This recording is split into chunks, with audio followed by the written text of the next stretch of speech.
Guess how much I love you. Little Nut Brown Hare, who was going to bed, held on tight to Big Nut Brown Hare's very long ears. He wanted to be sure that Big Nut Brown Hare was listening. "Guess how much I love you," he said. "Oh, I don't think I could guess that," said Big Nut Brown Hare. "This much," said Little Nut Brown Hare, stretching out his arms as wide as they could go. Big Nut Brown Hare had even longer arms. "But I love you this much," he said. That is a lot," thought Little Nut Brown Hare. "I love you as high as I can reach," said Little Nut Brown Hare.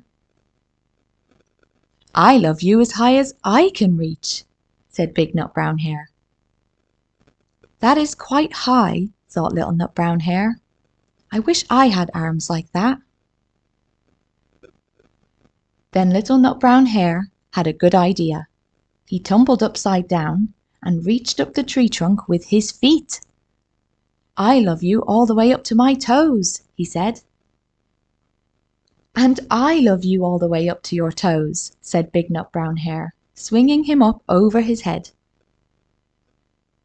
"I love you as high as I can hop," laughed Little Nut Brown Hare, bouncing up and down. "But I love you as high as I can hop," smiled Big Nut Brown Hare, as he hopped so high that his ears touched the branches above. "That's good hopping," thought Little Nut Brown Hare. "I wish I could hop like that."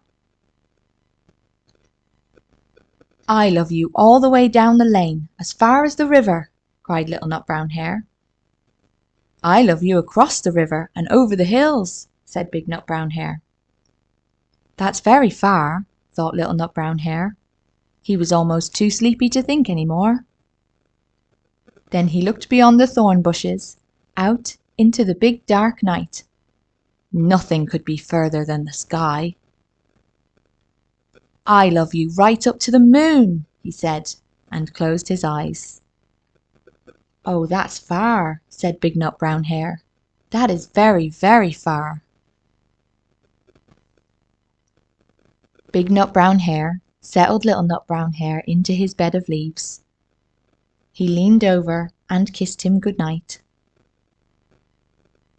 Then he lay down close by and whispered with a smile, "I love you right up to the moon, and back,